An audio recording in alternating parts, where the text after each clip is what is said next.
It was the most wide open season in the history of the league. I mean, that's just a fact. There's no doubt about it. The league is in a great spot. These teams, these championship teams, the Minnesota Wind Chill are in a great spot. Let's be real. We shocked the world tonight. These guys know how to fight. And that trophy was nice and heavy, and that felt good. We haven't proved anything yet. We've been here several times. We are the underdogs. We've been grinding for a long time. I don't feel like we got over the hump. You're going to win that over and over, one matchup at a time. You've got your favorites. You've got your underdogs. This is why they play the games. Over the top! Skies over Grayson Center! To the end zone for the score. Oh my goodness. Battle at the buzzer, and you better believe Jeff Babbitt lives for the moment. Glory have defeated the reigning champions.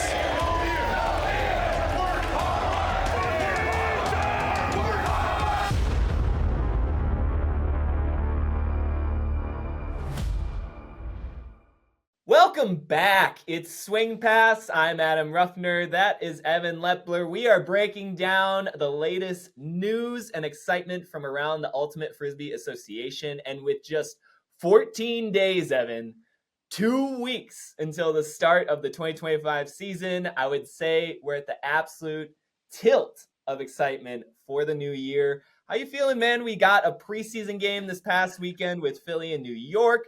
Again, we've got games coming up in just a short bit here. We're really on the on-ramp towards Ultimate Frisbee. It's coming, man. It's the long off-season, winter, coldness gone. We've got spring. We've got blossoms. We've got discs in the air.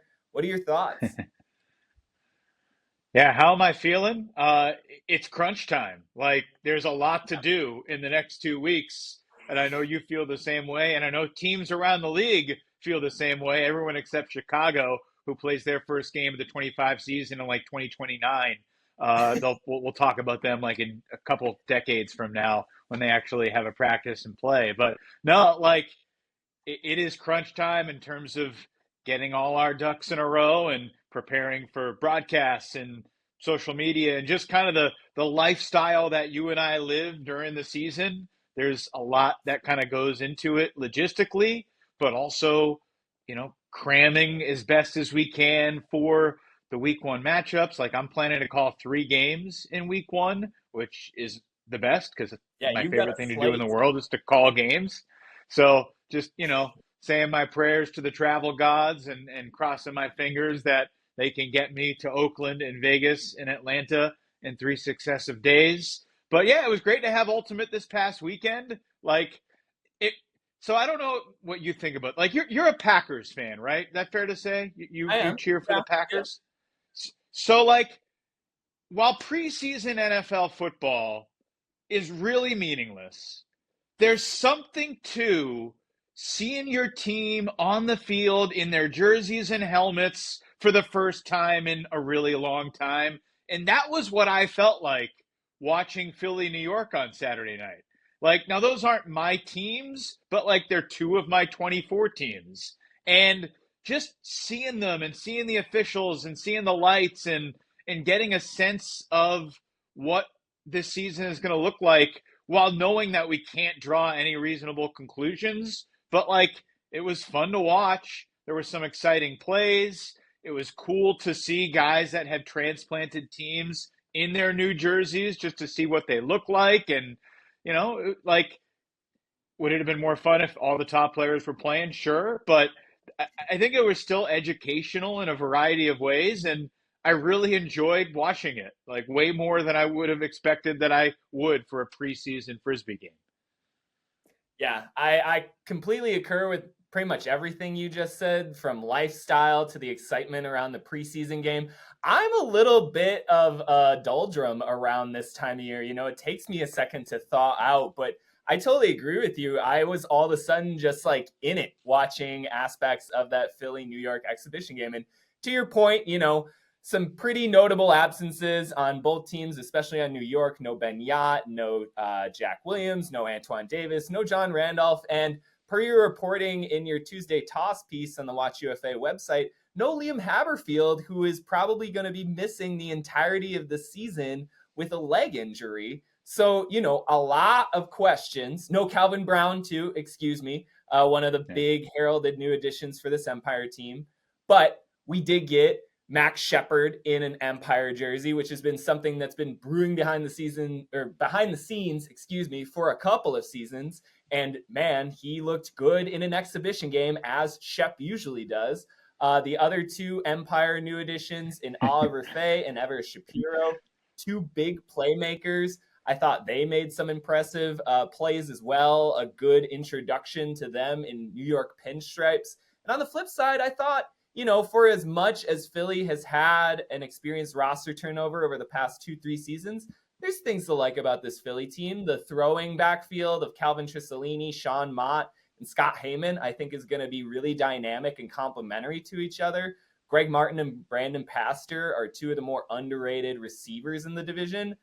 The thing about the Phoenix, and I'm sure you'll talk about in a second too, what are they beyond that other than a very young team looking to get more of an identity after some topsy-turvy results the past 2 seasons? So, Philly loses this preseason game, as you said earlier. This is no indictment on them. These results do not matter. The points are literally made up as we go along in the preseason. Most teams don't even have an exhibition game yet. But my concerns for Philly were, again, the sort of the faults that often exist in an inexperienced team. They're turning the disc over near or in their own end zone. They go from kind of a couple rhythmic offensive possessions into just grinding out drives at certain points and having a tough time engaging their swings or their resets in the middle of the field against a New York defense that is so good at anticipating those swing throws. So, Philly, again, going to have a lot of question marks entering 2025. New York, I would say, first returns on some of their new investments, very good, right? You want to see Max Shepard bombing that disc on offense. I thought the way he was just sprinting to clear on offside rail positions and keeping his defender honest is going to be huge once they get the rest of those star injections into their starting lineup. And again, like Faye and Shapiro, these are two players who I think we've talked about the edges for Austin and Los Angeles respectively. They've made plays at certain times. I can't wait to see these guys on a true contender, given that they're both high energy, kind of swagger up front bros. Faye had a box out goal at one point and hit Philly defenders with a too small. Shapiro gave you a couple of great quotes in the Tuesday toss about just how excited he is to be in the Big Apple and have his focus being on Frisbee. What are some more of your just kind of brief takes from that preseason game? Yeah. Well, 2 things that I wanted to mention. One silly and one serious. The silly one first. There was something that we saw in that game on Saturday that I had never seen before in a UFA game. And I think like Charlie Hoppus and Shaggy Schragus mentioned on the broadcast too, where it was a Philly scoring opportunity and the pylon got a block for New York. The upline throw that looked like it had a chance to be caught with a streaking receiver going toward that front sideline, and it literally got swatted down by the pylon. I don't remember seeing that in a UFA game. You've watched more than I have. Have you seen that before? I have never seen anything like that. I literally have it clipped aside as a highlight to post it sometimes because, to your point, that was just one of those flabbergasting moments of, did that really just happen? I forget who the Philly thrower was, but they were striding out of a double team, low release backhand to an open Philly cutter hitting that front end zone.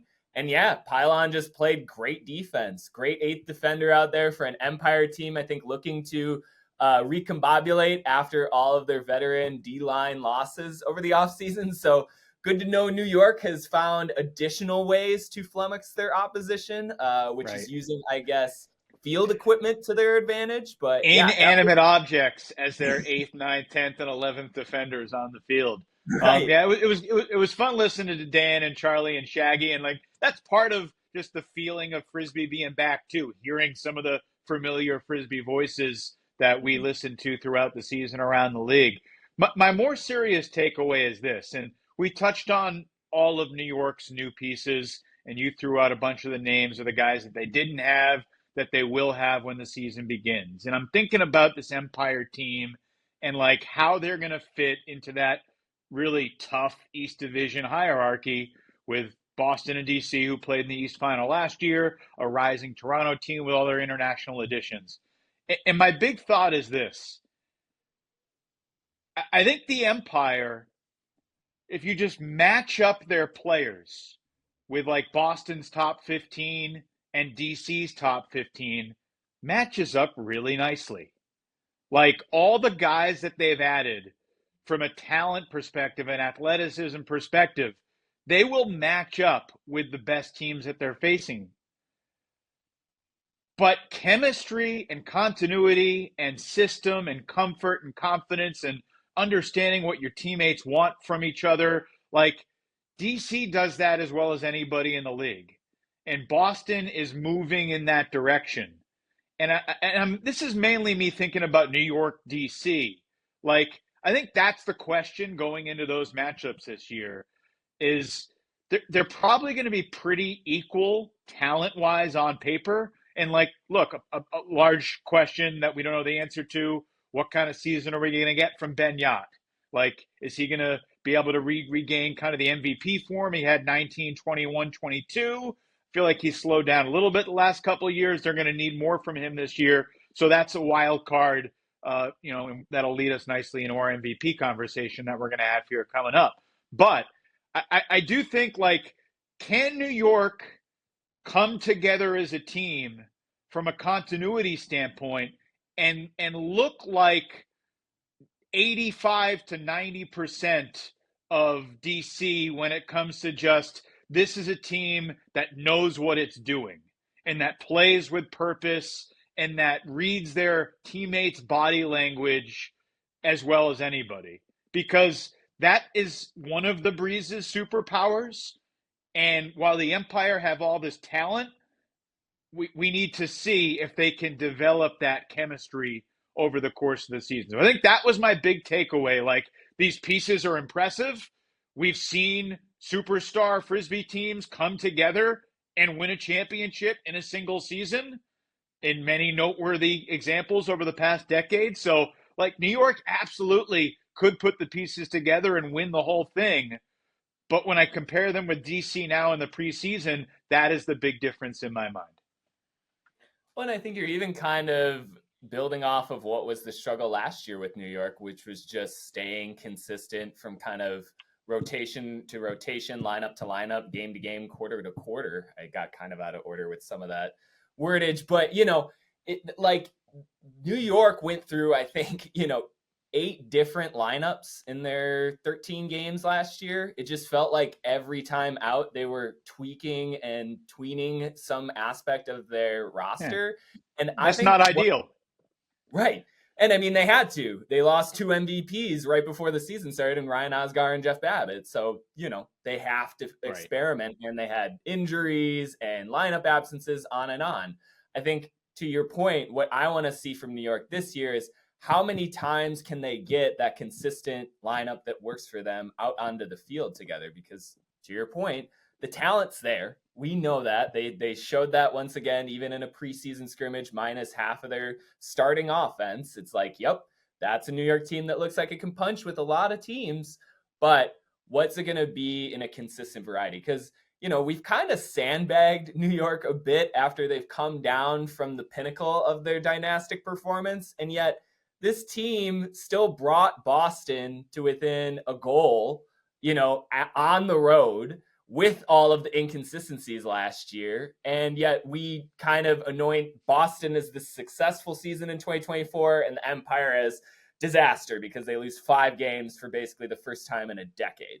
And it's like the margins there are more like this than anything I think we kind of maybe expound upon with our words on this podcast, right? And I remember for most of that game, particularly in the second half, like, I was there. I was in the press box. I was calling it. Yeah. I thought New York was winning the game. I really did. Really? I did not most of that game. Yeah. Okay. Well, like, yeah, it was a topsy-turvy game. And I just kind of expected down the stretch New York would make the plays. And remember, they had the disc with a minute to go and the game tied. And I still expected them to win that game.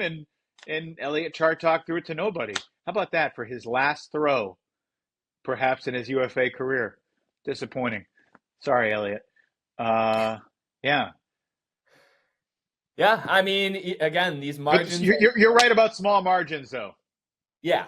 And again, I think that that's going to be a big theme going into this year with all of the parity, the kind of array of super contenders we have, the thing that we've talked about extensively throughout the offseason, which is that in all 4 divisions, there's basically a toss-up between the top 2 teams in any given alignment. So that's going to be a big thing to watch going forward. But let's break away from preseason analysis and some of the wishy-washy intro part of this episode and instead get into the meat. We're going to be each selecting 5 potential MVP candidates for the 2025 season. And to let our listeners know, Evan and I have not shared our selections whatsoever before this broadcast. So this is going to be completely live for both of us unveiling our selections. Again, we've each chosen 5 players.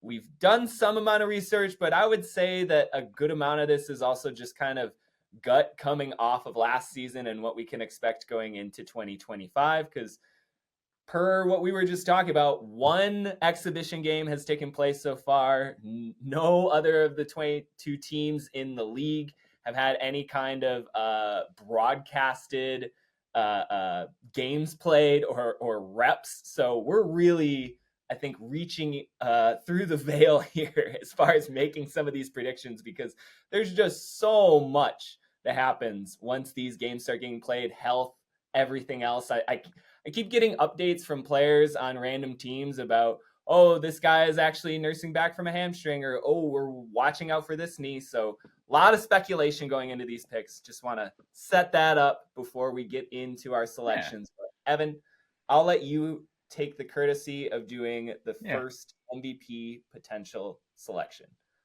Well, we're going to go in reverse order. So I'm going to give you my number 5 preseason MVP candidate. And it may be a curveball for you, Adam. I doubt you have this guy on your list. Rodney Adams, Colorado. No, I'm just kidding. It's the guy that Rodney Adams, during his brief UFA preseason, was practicing with. Quinn Finer from the Colorado Summit is my number 5 preseason MVP nominee. If Quinn is healthy, he is as versatile and solid and dynamic and fast as anybody in the league. And he was limited last year to, just 5 games? But in those 5 games, he was electric. He was just really, the Summit won 4 of the 5 games he played. He finished the season 12 of 13 on Hucks in the 5 games he's played. He's just got the perfect mix between electric athleticism and tempered choices on the field. And I think perhaps sometimes the Summit might want him to be a little bit more aggressive because there's also, he hucks it differently than most players in the league do. I think you've talked about this on the pod in the past. He just kind of throws these line drives to space, but they're perfectly on target. And if Quinn is healthy, I'm just really high on what he and the Summit can do. I think there's an argument you could make Tobias Brooks is going to have more numbers than Quinn. Well, Tobias is also going to be playing College Ultimate through the first 6 weeks of the season. So I think if I knew Tobias was going to be around for every single game, I might have Tobias in my top 5. But I think as a college player, it's tougher to come in and win the MVP in the last 2/3 of the UFA season. So this is, me hoping that Quinn is healthy because he's a really fun player to watch. He's a really important leader and stabilizing presence on the Summit O-line. So, I got Quinn Finer. Was he in your top 5? Honestly, the biggest indictment in my top 5 is that I did not finalize Finer in it. And it's for two reasons expressly. One, just availability and health. I'm just concerned that he won't necessarily top like 7 or 8 games played this season, which is honestly my biggest concern because I completely concur with all of your analysis of him as a player on the field. And then two, I just think it might be a problem of many on Colorado. Again, to your point about Brooks, there's also Alex Atkins. There's also Noah Kuhlman, who I think continues to develop as one of the more interesting prospects in the entire association. You know, I think we saw the potential last year of what he can do just given the reins as a free roaming playmaker on offense for the Summit. And he could potentially lead the league in scores per game if they gave him more volume. Now, can he limit some of the turnovers and some of the aggressive shot taking he likes to do with the disc? We'll see. But you know, I just think that there's so many names we can kind of run down, particularly on offense, that bolster that team that might just take a little bit of the shine away from Feiner. But I don't disagree with you on anything that you were saying about him. I mean, as a complete player, Feiner's got to be top 3 in the league in just pure talent. I mean, there just is not the kind of balance, to the point that you were making, between his ability to stretch the field dynamically as both a thrower and a receiver, and be somebody who can be the tempered distributor, be somebody who you uptick their volume in a given game because you need to rely on them more. He's so adaptable, both in his matchup and in the kind of game that each of these contests develop into. You know, if you need to kind of push the tempo a little bit, he can do that. If it's a more possession grinded out style affair, he can also play into that mold. I just think that the sky is the limit for him, and he's absolutely deserving of a placement on your list. I just, you know, I had to nail it down to 5 players. Yeah. And there's one last point around those 5, and he just didn't happen to make it in on this list right now. I could see myself putting him right onto it after like a week 1 or their first game of the season. Last point to make on Feiner. He did play the first 27 games in Colorado Summit's franchise history. So, like, if he's healthy, he's available. He's around. Yeah. He tweaked his hamstring last year, was also getting ready for World Championships with Team USA, so he missed 7 games. But if he's healthy, expect him to be present and making plays. And it's not just last year that he completed his hucks. He had really high completion rates on hucks each of the previous 2 years. Career completion rate over 80% on his hucks. Let's not split hairs here. The 2 best huckers since we developed the stat in 2021 in this league's history are Ryan Osgar, who has an MVP, and Quinn Feiner. And then there's a gap. That's just facts at this point. You can go and look at the career stats for hucking totals, and it's those 2 guys sitting at a volume and a percentage on their huck attempts that is just frankly absurd compared to the rest of the pack. So yeah, he's the one of the best deep ball throwers in the entire league and in the world right now. So I cannot disagree with that pick. However, who's your number 5? I don't have him on my list. I have another West Division player at number 5 in my selection, perennial All UFA member from SoCal. I think he might actually be even older than me. I'm 37. I think Travis Dunn is 38. It's Travis Dunn, man. No. I mean, when he's is not this that? guy? I don't think he's that old, Adam. I don't think he's that old. That old? Oh, come on. 37 isn't that old. We don't have to get into it. Travis Dunn. He's not that old. I mean, this guy has Travis is 34. That beard, though, that beard is starting to look like a 40s beard. I mean, I fear the beard. The beard is 100 years old. This guy... You're right about that. I thought he was closer to my age. Shoot, I am getting old. Let's get back to Travis Dunn, though. You know, this guy, every year since 2018, all UFA selection, can do similar to Feiner with both his throws and his feet. There really isn't a position on the field that you could put the disc to with him in it, and he wouldn't make a play in some regard. I mean, he had one sequence last year where he skied out 2 Spiders players and then threw a cross-field thumber out of a double team in order to get the assist. There's just infinite bag for him. he seems to get even better on his forehand throws and the variety of angles and kind of power he can put behind them each and every year. Last year, he was top 6 in both scores per game and total yards per game. We've talked about it with this Growlers team. If they do play up to their talent in 2025, they could be a true dark horse. And to me, there's really no question as to who would be the engine at the center of that other than Travis Dunn. I mean, he's just a workhorse, man. It's year in, year out, every point, every possession. He's just running his damn ass off out there.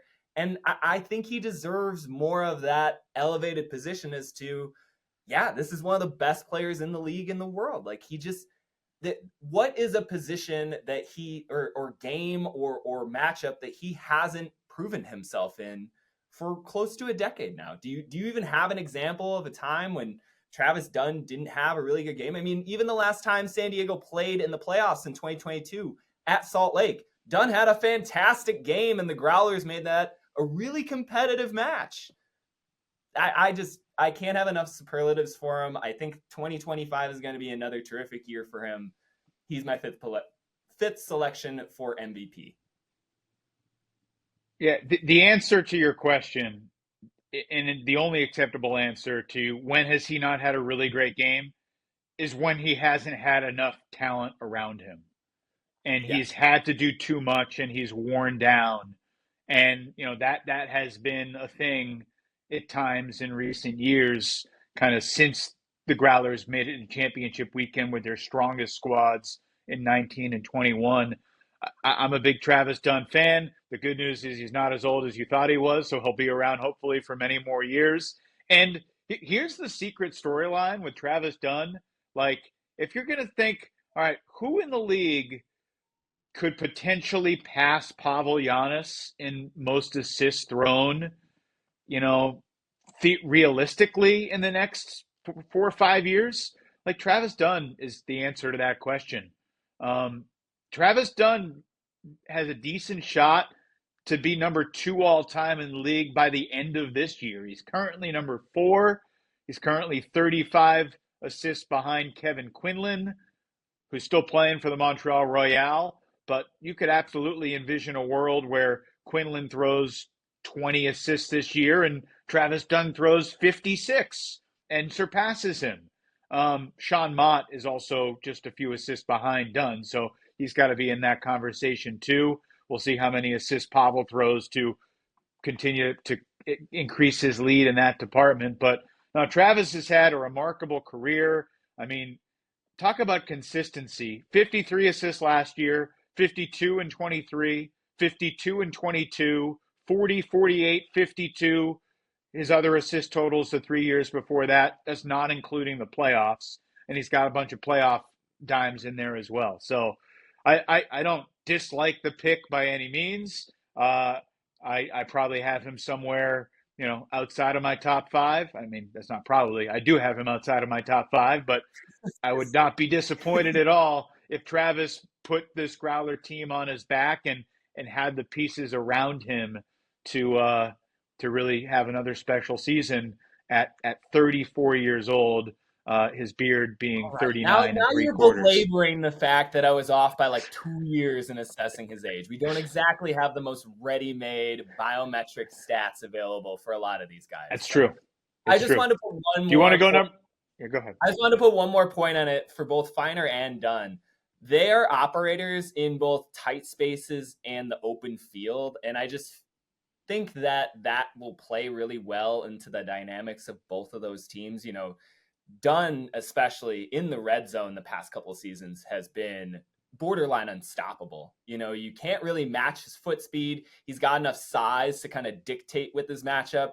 And then again, if you allow him to get off that flick throw in almost any variation that he finds, it's just money.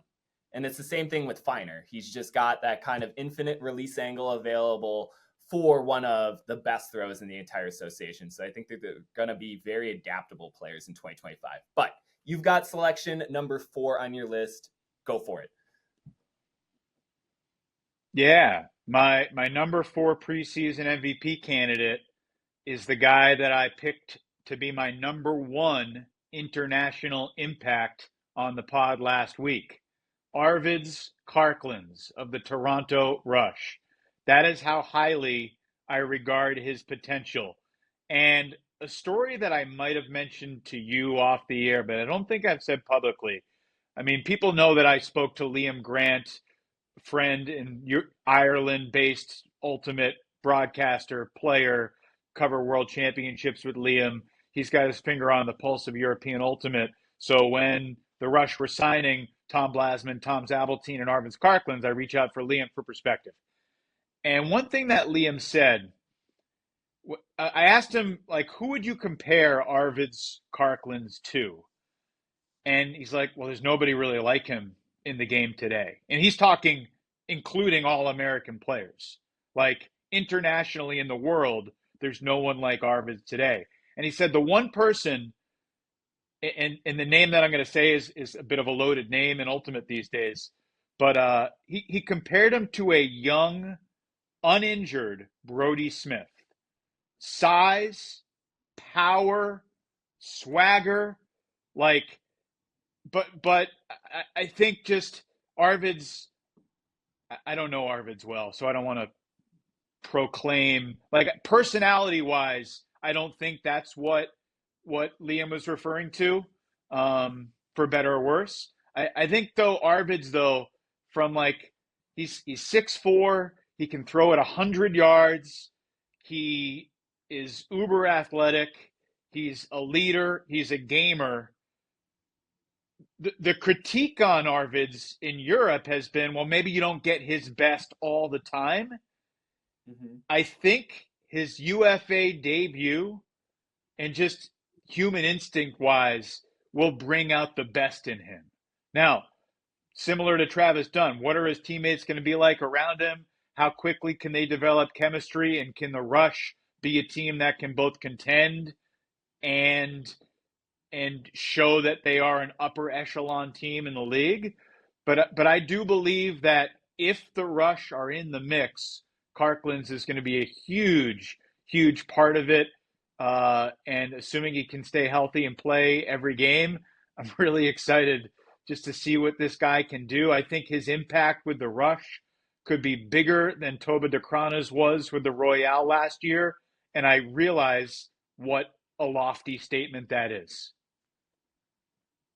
Yeah, I think the only question I really have about Karklins at this point is just how well Toronto does. You know, it's kind of the embedded part of any MVP discussion is that, yes, it's an individual player award, but it's absolutely tethered to team success. And so what kind of season would Karklins have to have alongside of the Rush record to really vault him into an MVP type year? Because to me, I just don't know how far beyond a 7-5 record is really feasible for the Rush in the short term. Now, they could absolutely blow past our wildest expectations. Maybe they do take over the East Division during this Rush reboot as they've been branding the entire offseason. But that's just so much speculation for a team coming off of a 1-win campaign in 2024.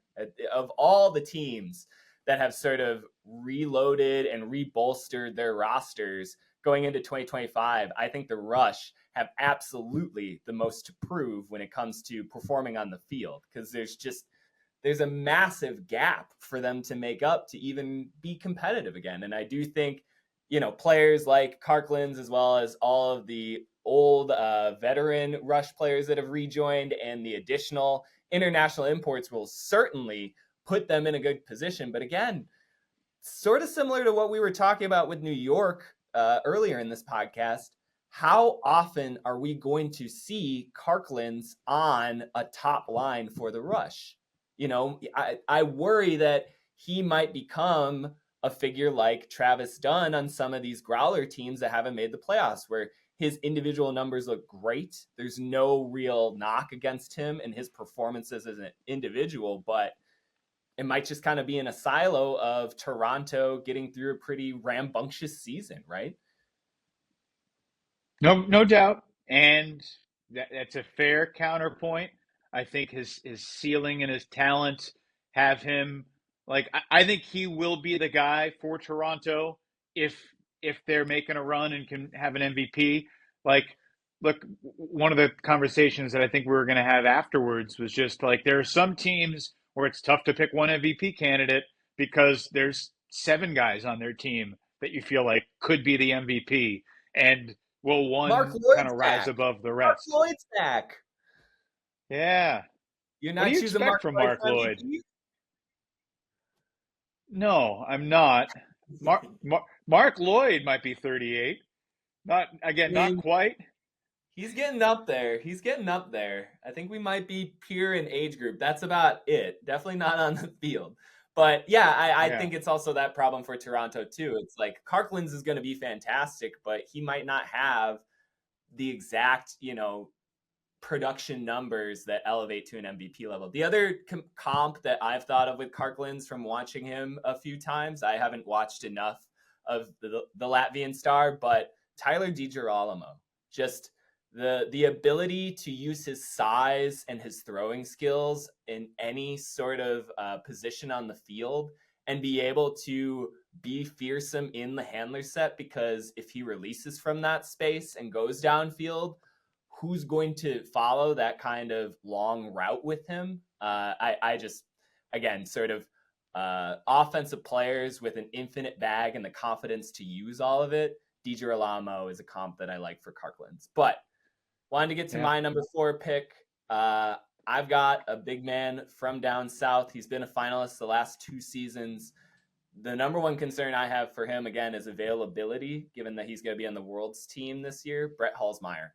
I mean, when we just talk about toughest individual matchups, I don't know that there's a more rigorous player, or a player that you have to game plan for rigorously and have a variety of defenders that you can throw at than Halsmeyer has been.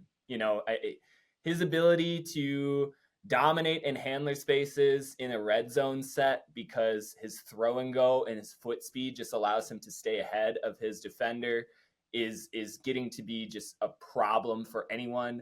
And that's kind of going past his true superpower, which is just being an immovable object in deep space. I mean, I think the game from last year where Atlanta went out to Colorado and defeated the Summit, Halsmeyer is drawing defensive matchups from some of the best defenders in the West Division, and Matthew Agee, Nick Schnuska, some of the top other Summit defenders. They couldn't do anything against Halsmeyer. They couldn't even move him out of the positions that he just stood in and got underneath of the disc. Like, to me, he's just playing at a level that is so hard to get out of rhythm when he isn't, just dominating you as a receiver in deep space. He can easily facilitate as a thrower. And so that kind of, again, adaptability, that complexity to his game, it just continues to get better. He continues to get more confident in himself, which I think has been a big part of his evolution as a star.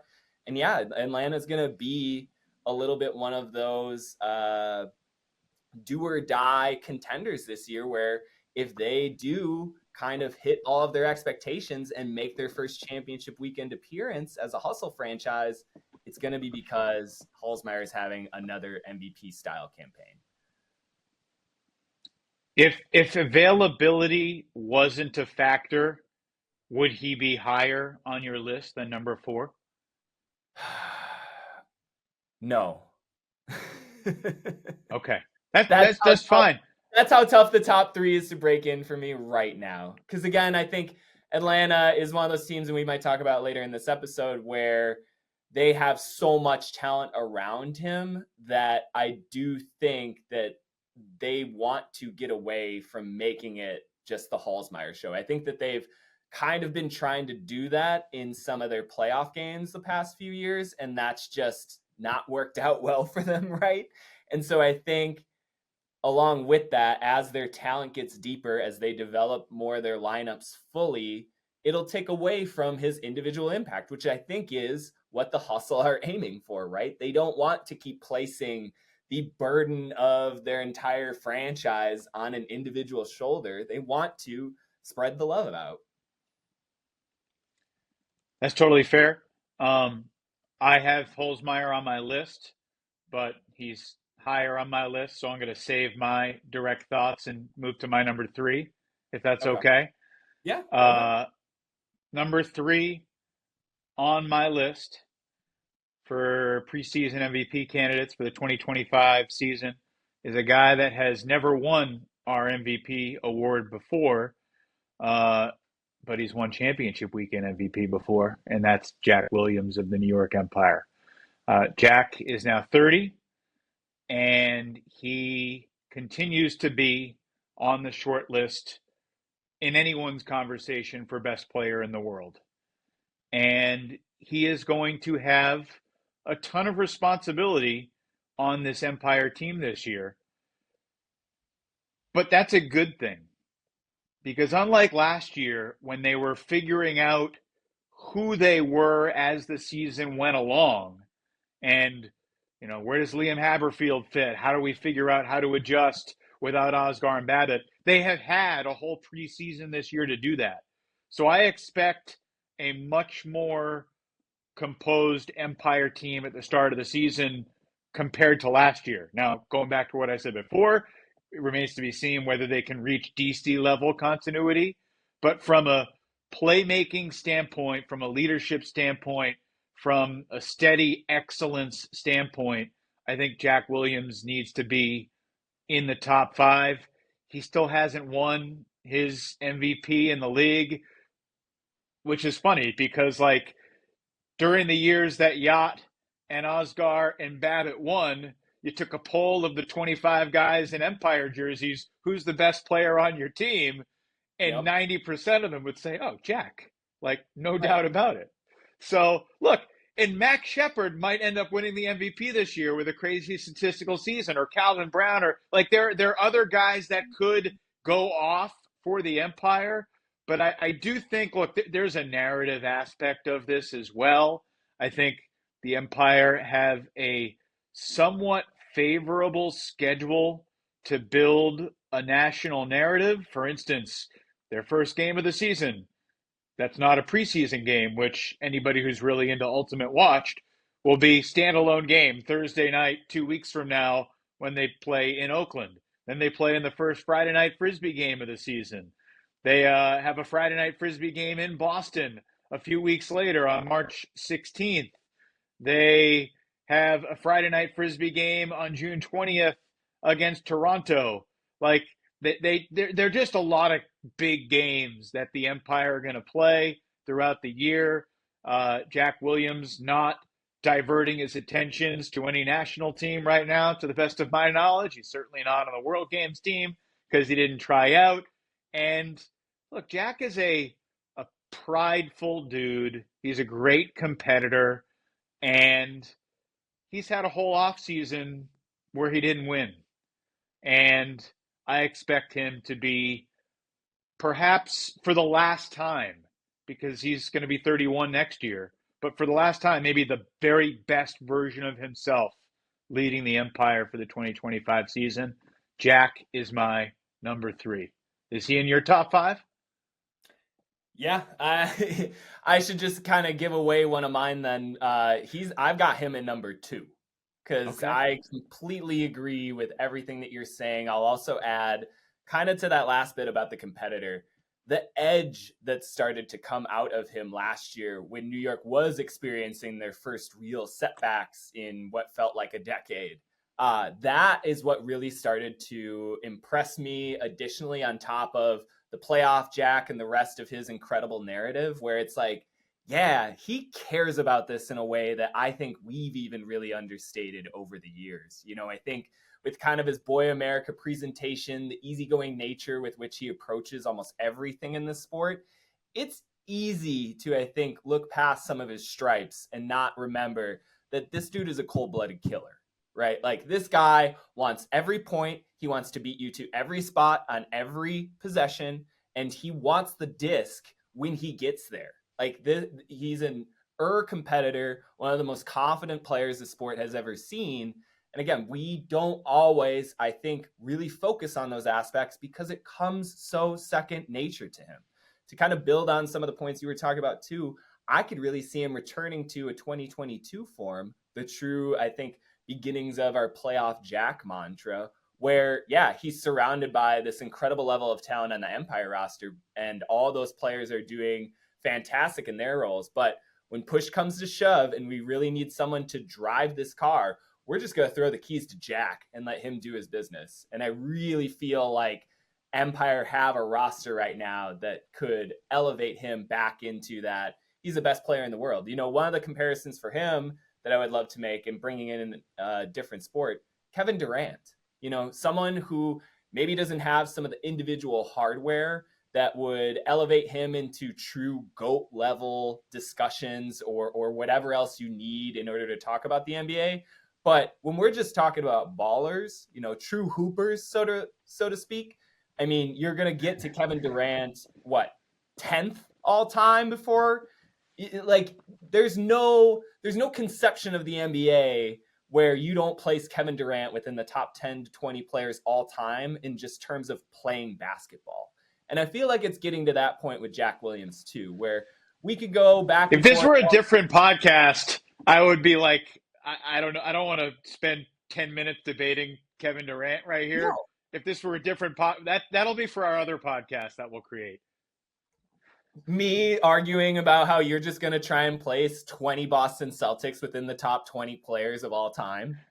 Yeah. But again, like it's the point of, yeah, maybe he doesn't have an MVP award yet. We all know Jack Williams is one of the best Frisbee players in the globe until he decides to let us know elsewise, right? Like, that is who he is. He's one of the most known commodities we have. I've got him at number 2. I'll jump back just a second to get to my third. Yeah. We can ping pong it a little.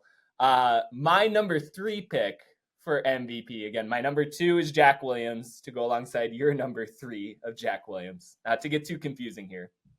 But my number 3 pick for MVP this season, Lucas Ambrose from Seattle. I mean, going back over footage last year, and when you really think about that value add, I mean, Jeff Babbitt definitely deserved his second straight MVP in 2024. You could have made an ironclad case that Lucas Ambrose also deserved that award. You know, he won Rookie of the Year in 2023, his first year as a pro. Last year, he claims the Defensive Player of the Year hardware.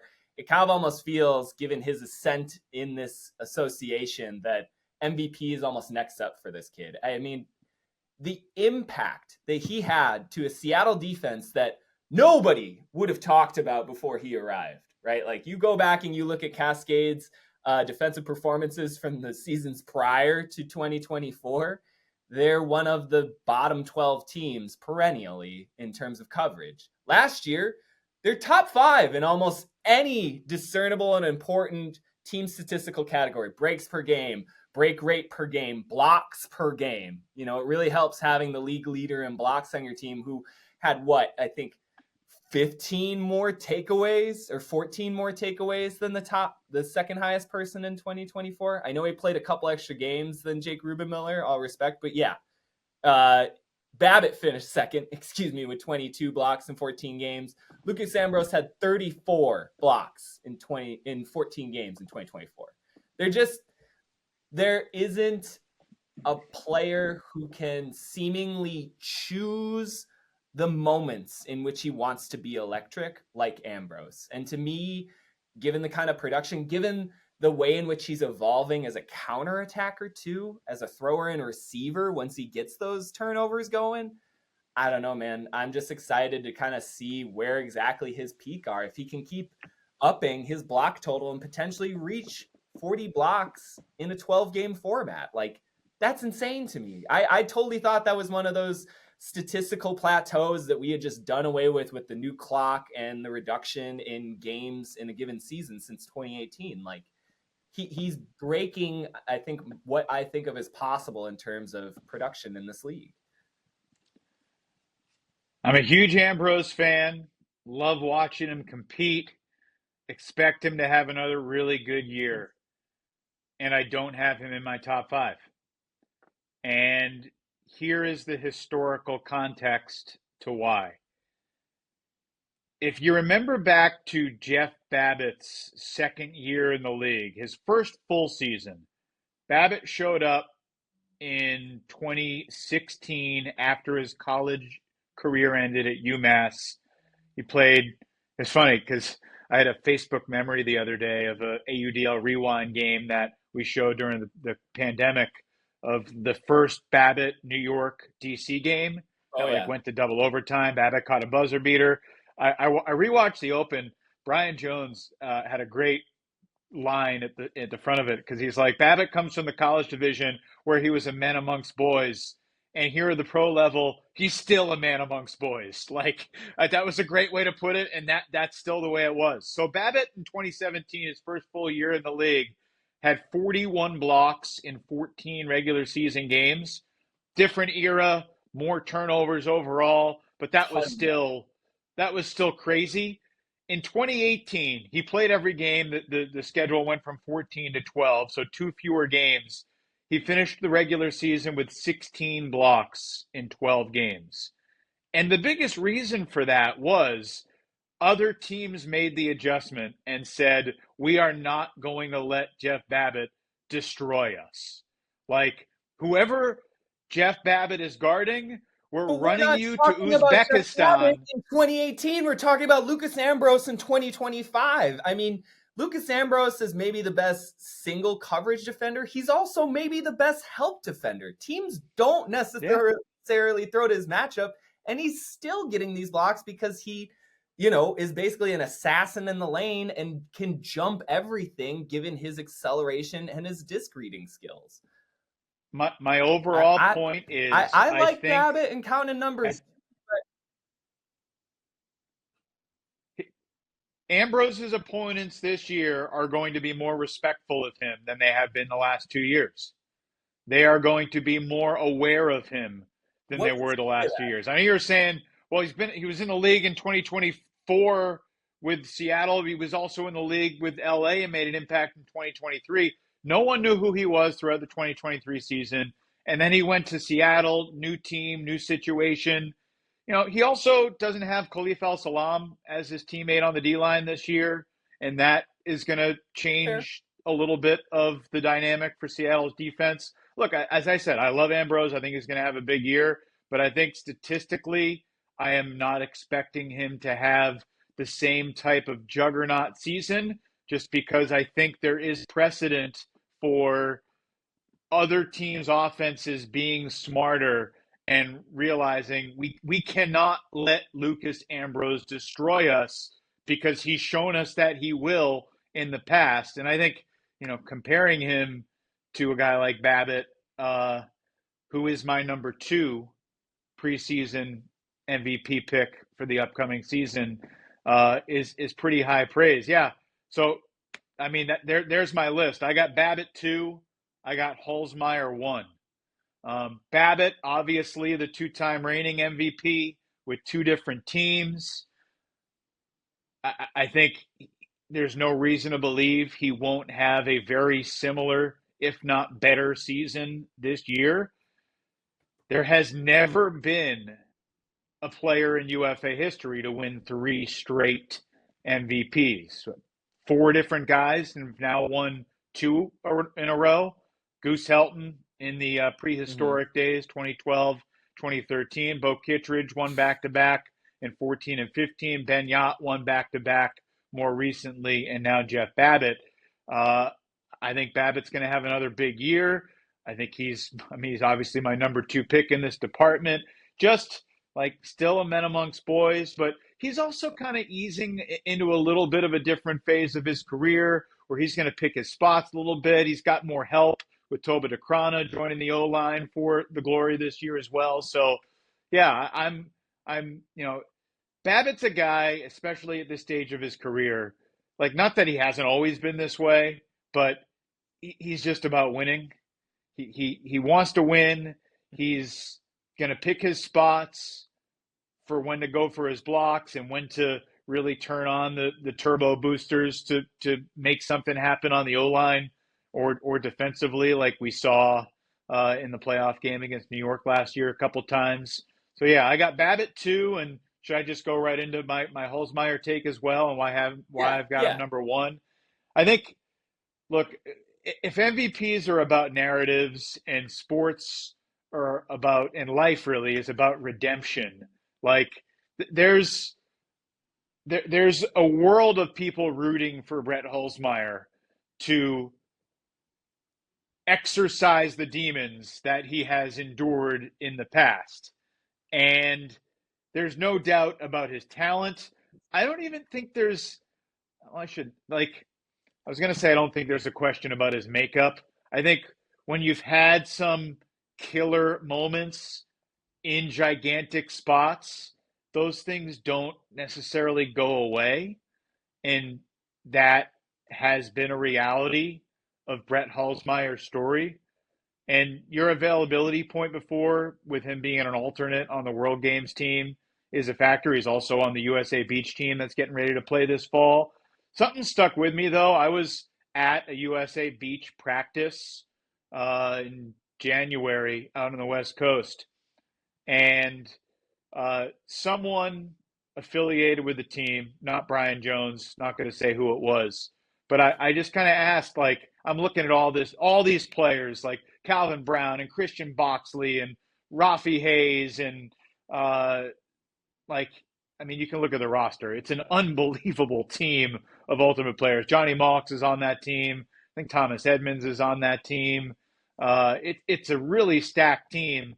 And I said, who's the best player on this team? And I did not expect Brett Holzmeier to be the answer, but Brett Holzmeier was the answer. And I'm like, even on beach? They're like, yeah, like his combination of size, and he's just as fast on beach as he is on grass, and his throws. Like, he is the total package right now. He is my number one preseason pick to be the MVP. And I think, obviously, the Hustle are on a mission to win him that award, and more importantly, win that damn South Division title and get to championship weekend. Just real quick question for you. Which do you think is actually more important in the Hustle's hearts? South Division title or making it to a championship game this year? We don't have to spend a whole bunch of time here. I just personally think exercising the demon that they've been having to face at home in these South Division playoff matchups is almost a little bit bigger than the big ticket itself at the end of this season in the association. Yeah, I would agree with you, Adam. And I think I haven't talked to Tuba yet. I'm planning to reach out to him in the coming days and hopefully talk to him next week in advance of the Salt Lake game. But I can almost guarantee he's like, who are we to talk about winning a championship? We haven't even gotten a championship weekend before. Like, we need to show we can do that. So I would bet that he is harping on that message of, being the best they could be, being on an ascension level, and being ready for that moment when it comes against probably the Flyers, but whoever it is in the South Division championship game in early August. Yeah. And just to kind of build on your point about beach tryouts, I heard similar hubbub from the World's Game tryouts. I heard some straight up shock from players who had been there and also people who had been familiar with the coaching staff and their selections that Holzmeier wasn't just selected as a full player representative on the World's roster. Like, he was absolutely dominant, according to these reports, at those tryouts. So apparently he's making impressions to every World Games roster that he is trying out for right now. So you had Williams 2. That you must have Babbitt number 1. So why don't you recap yours, and then, I'll lead into mine. So you've got... So, I had Colorado's Quinn Feinert, number 5, Toronto's Arvid Karklands, number 4, Jack Williams, number 3, Jeff Babbitt, and look, Brett Holzmeier, I feel like it's his time. And I feel like it very well could be Atlanta's time, too. So I got Holzmeier, number 1. We can disagree about ranking, but we still got 3 of the same 5 players. Again, my number 5 selection, Travis Dunn. Number 4, Brett Holzmeier. But I really can't disagree with you taking him at number 1. 3, I've got Lucas Ambrose. 2, I've got Jack Williams. And you ruined the surprise, but was it really going to be that anyways? My number 1 is Jeff Babbitt. I do think of him as being the favorite to win the MVP. It would have been great if you were like, Simon Carapella. I love Simon Carapella. He was one of the most I almost wanted to put him for most improved last year. His expansion as a thrower and the kind of depth he's added to his game in his first 2 years. Love that kid, I think. And he works really well in tandem alongside Babbitt and Ben Sadok, the two former college teammates from UMass. But I want to get to the big guy. You've said, I think, more than I could possibly articulate about him. The thing I just continue to go back to that is so impressive about Babbitt, he just simplifies everything. You know, you were kind of talking about all he cares about is winning. Everything that I watch him do on the field is just A to B, right? Like he just has consolidated almost every aspect of his game into the most efficient movements you could ever map out on a Frisbee field. You know, sometimes it almost looks like he's kind of taking a moment off or something, but really, given his level of field IQ and everything else, he's more just mapping out what his next move is going to be. And the way he's gone about it, the complete lack of mistakes he makes. I mean, he had one drop last year. I think I'd have to go and look through the actual game stats. That was his first drop in like 3 seasons. He had 4 total turnovers as somebody who had over 300 touches last year. There's no one with his kind of responsibility and volume even close to that, all outside of the now retired Matt Smith. I mean, there isn't a peer right now for what he does on a field and how he can just dominate again in that A to B space. If it's in defense and providing coverage, if it's going to the front cone, which he absolutely owns at this point in his career, or as he kind of expanded in his first season with Boston, his development as a reset thrower. And one of the things that I wanted to kind of bring up and maybe just chat a minute about with you, you know, it reminds me a lot of the transition that Bo Kittredge made on New York when he was in his later stages and looking to win a couple last titles with the Empire, where he became much more of a facilitator in the backfield. Now, everyone loves to talk up and down about how Bo isn't a good thrower. He travels all the time, especially on his flick throws. Can't disagree there. But what Bo was an accurate thrower, a precise thrower. He's, I think, like a 94, 95% career thrower when he was in the UFA, which is a mark that is really impressive given the years that he played in. But his ability to come back in the handler set and be a facilitator role for the Empire when they went out and won their first championship in 2019, I think was a phenomenally underrated part of that roster and that championship run. I think last year, Babbitt showed a similar ability to simply be a release valve for a Glory team that kind of struggled to get a rhythm going on offense. They could possess the disc, but they couldn't necessarily just move it fluidly around the field like a DC Breeze or an Atlanta Hustle. It was often a lot of attrition to get into the end zone for Boston, but they didn't make mistakes on the way going there. And to me, that's such a representation of where Babbitt has brought not only his game, but also this Glory franchise, where it's maybe not the most appealing variety of Ultimate all of the time, but do you really question the results? You know, like you were saying earlier in this episode, you had the perception that New York was winning that playoff game in the first round last year against the Glory.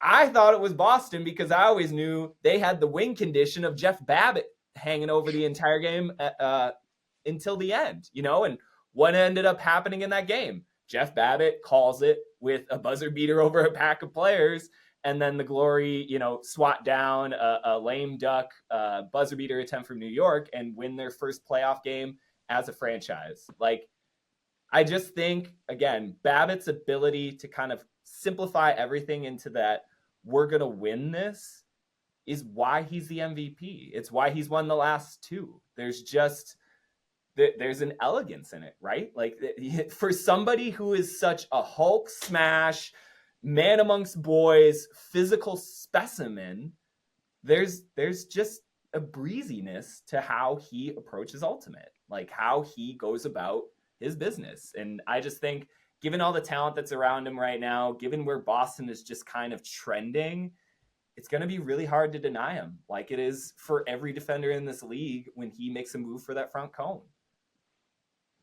How do you expect Toba Dekrana being on the O-line with Jeff to complement him, change what he'll be at all? Like, do you think it will lessen Babbitt's numbers a little bit, or do you think he'll, like, obviously the stats aren't everything, and I would expect his completion percentage and decision making to continue to be really, really high. I don't know the answer to this question. I'm just curious. Like, I feel like that was part of my thinking, was like, because Toba DeCrona could be on this top 5 list too, but can a team really have 2 top 5 MVP candidates? Well, we've seen from New York, yes, that they can. How do you expect DeCrona to mesh alongside Babbitt?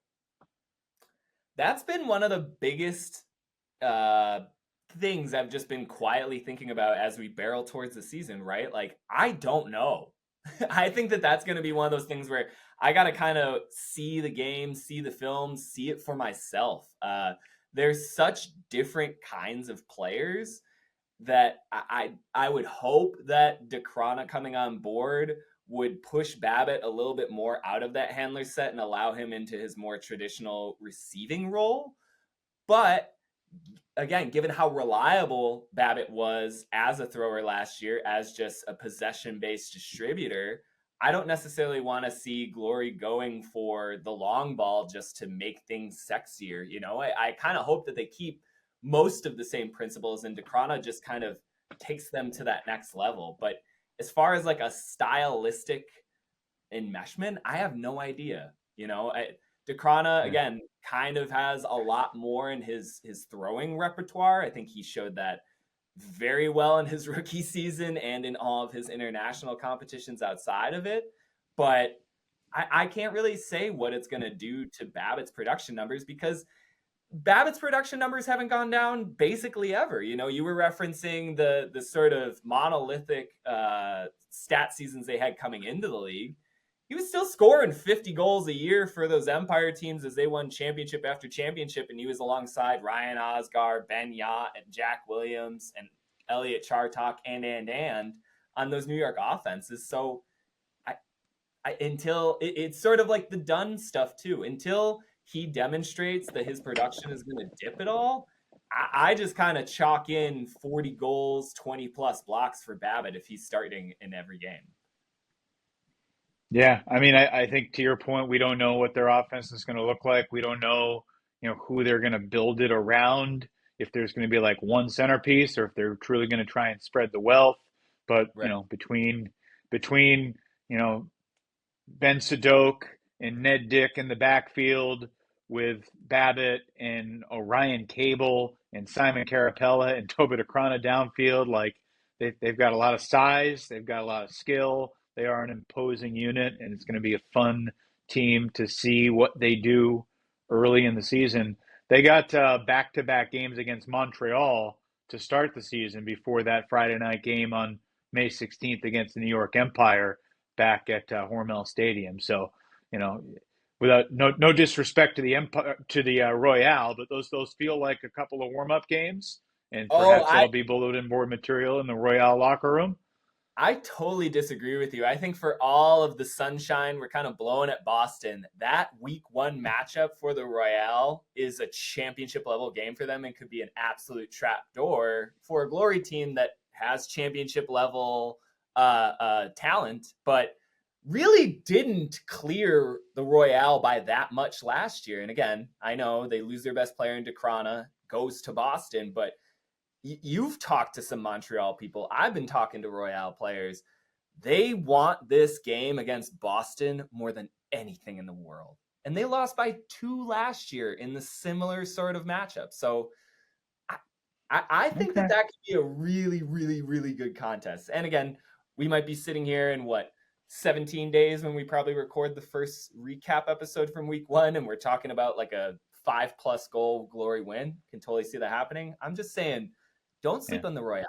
I think that they've got some monkey wrench potential in that East Division. I wouldn't say I'm asleep, but I'm dozing off. You got one eye open. You're doing the dad before we go. The dad nap is definitely a thing. Before we go, dark horse picks for MVP. I just have a few names I want to throw out at you. Like a couple names that I think are on the top 10 list, but I wouldn't call them dark horses. Like Don Desmarais, another big international addition. Like I don't view him as a dark horse. I expect him to be a really good player. Same with Salt Lake's Jordan Kerr. Like I don't think a former top 5 MVP finisher could be a dark horse. But so on my list, I got Jacques Nissim, DC Breeze. Full season, talked about him before, assuming the Johnny Mox role. Really just think he's in for a big year for DC. We talked about how it's tough to pick a guy from the Breeze, and the Flyers are kind of similar. Like so many different coaches around the league have told me, like, how is Jacob Fairfax not the MVP of the league every year? Like he has such respect among other coaches. So Fairfax is a dark horse MVP candidate for me. I don't know if he'll have enough, highlights when surrounded by, Terrence Mitchell and Dylan Hawkins and Alan Laviolette and everybody else who will kind of be that playmaking core for the Flyers. And then the other name I wanted to throw out there, West Coast, big-time quarterback for the Oakland Spiders, Evan Magsig, who the Spiders were hyping that he should have gotten MVP consideration last year. He did make an all-UFA team. And, yeah, I mean, he has more talent around him in 2025 than he had last year. So if he can maybe be like just a couple percentage points more efficient and continue to be as explosive and dynamic and authoritative at the helm of their offense and the Spiders have a great season, like I think Magsig is kind of my true number one dark horse MVP pick because I'd say he's not like a household name nationally quite yet, but I think he's in for a big year. And if the Spiders can try and if they could actually knock off the Empire on their home field in a couple of weeks, Magsig's probably going to be a huge part of that. I love the Magsig selection. I thought he had one of the most impressive statistical throwing seasons of the past half decade in 2024. I mean, you look at his ability to bomb the disc into space and be that kind of howitzer that stretches the field, as well as one of the best possession and small ball passers in the entire league. He's just such a dynamic thrower, so love that selection. I also had him on my ballot for the all-UFA teams last year, so big shout out to Magsig. He's been doing it for a few years now out by the Bay. Another couple of names I just want to throw out there. Garrett Martin from Seattle. I think he has the most combined scores in the league over the past 2 seasons. Now with the Cascades, he had 80-odd last year. He had 80-odd in 2023.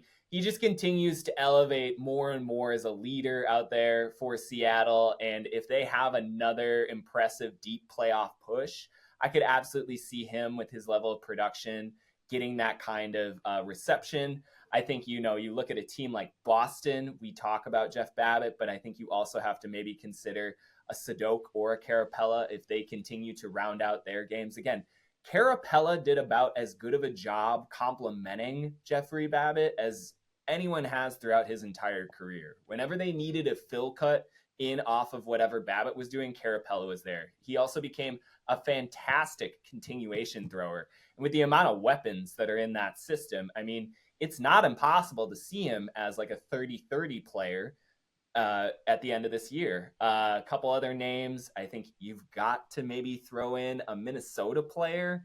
And again, you talk about Carolina, the difficulty of selecting one guy from that lineup. I think Minnesota has a similar sort of predicament where it's just to talk about one player is to kind of talk about several. But who are you picking? Again, it's a dark horse, but if they have another deep push, Brian Vanuka, he was my actual selection for championship weekend last year for his ability to play on both offense and defense. You go and look at his efficiency numbers, particularly over the last couple of seasons. He continues to refine his game. Uber competitor, right? Like he caught the game-winning score and let out that primal yell for Minnesota in the championship last year. I just can't say enough about him. I had the opportunity to actually work out alongside of him during the depths of the pandemic. We did pod workouts and we'd have to get tested beforehand. Spring of 2021, that guy's on a completely different level when it comes to training. He shows up with the blonde bleach tips, perfect smile. He's really gregarious. And then he just grinds out everyone. He's so, it's the Minnesota nice thing. He's so frustrating to even be alongside of in workouts because he's doubling your pace as you're doing whatever you're doing. Again, just a consummate professional, and I think a team leader and franchise cornerstone for a Wind Chills organization that will once again be in a contending position this year. I know we've put so much shine on Chicago and all their new additions. I guarantee you all of that is on a billboard somewhere in the recesses of a Minnesota locker room, right? Like, they won the title last year. They have the hardware. They brought back everyone. They added in 2 great players in Burnett and Pollard. And all they've had to do this offseason is hear that we should put an asterisk, and the Wind allowed them to get past DC, on and on. I think Minnesota could have an MVP potential, so be Vaughn. But so I think it's tough with Minnesota because, like, you know, if you're going to ask me who are my top potential MVPs for Minnesota, like, I think Will Brandt and Justin Burnett are the first 2 names that come to mind, and Paul Krennic, who's still young, I think could maybe get there in a year or 2. Like, obviously, Bevon's awesome. I just wanted to say great things are coming out of the offseason about PK. Like, he has been excellent at offseason practices for Minnesota. But to your point, this is what makes it hard to isolate on one person, and that's one of the reasons why the Wind Chill won last year, is because of their depth and their balance and their system and their togetherness and everything that came to be. Like, super, super, super dark horse department, keep an eye on Seth Gudeman of the Indianapolis AlleyCats. Okay. Big responsibility this year for Gudeman, and he is going to be the focal point of their offense. There were 4 supers before dark horse. Ben Lewis. We could do Ben Lewis. We could do Antoine. We could do a lot of people. Quinton Bonad, again, somebody who, if Montreal just punches well, I think he's going to have a fantastic year. I think we're getting a little too loose with dark horse. I like Seth Gudeman a lot, but he's like a horse that's in the dark, that you can't see. He's not just a dark horse, but there are no lights. That may be the AlleyCats team as a whole, but you know, they're optimistic they can compete for a playoff spot and be in the mix. So that's the fun part of the year. Everybody's optimistic. I think it's great that they did a full reset in Indy. I think that they've kind of needed it for a few seasons now. They've always had that illustrious and historical core that began with the franchise, you know, of Carpenter and Brock and Rick Gross and Nick Hutton and Levi Jacobs. All those guys are gone. And yeah, while we might not have a bunch of expectations, I do think what remains for the AlleyCats will at least be able to set out on their own path to creating what they want, not have to exist within the sort of, you know, skeleton of what has always been in Indy. Again, they kind of always I don't disagree.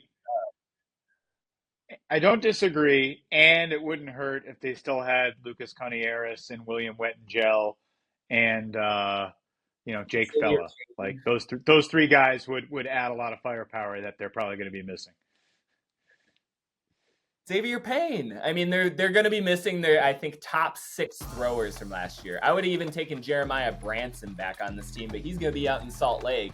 And I think that's going to be a really interesting addition for them to add as well. But you were speaking about lights dimming a bit. I think it's time for us to turn down on this episode of Swing Pass. That'll do it for our preseason MVP discussion. I am certain that my picks will get eviscerated within week 1 when probably Quinn Finer goes out and puts up 10 scores on whatever Colorado opponent they face. But last thing, last words of the show. Will Selfridge. 3 darks before the horse. You talk about somebody who, if they just stayed healthy, there is no bigger bandwagoner for Willie Selfridge than myself. And can he stay on the field for more than 8 games in a given year? I don't know. Again, Salt Lake, team that I think would be a lot more in championship contender conversations if they just didn't get whacked by the injury bug seemingly every year. But we'll have plenty to discuss. Again, only 14 days remain until the start of the 2025 season on April 24th, as Evan alluded to earlier in this episode. That is a Thursday. New York travels to face the Oakland Spiders in the first ever matchup. Let's go. West Division opponents. I'm really excited for that matchup. I think that that's going to be a really fun way to kick off the season. But we'll talk to you soon. Bye for now.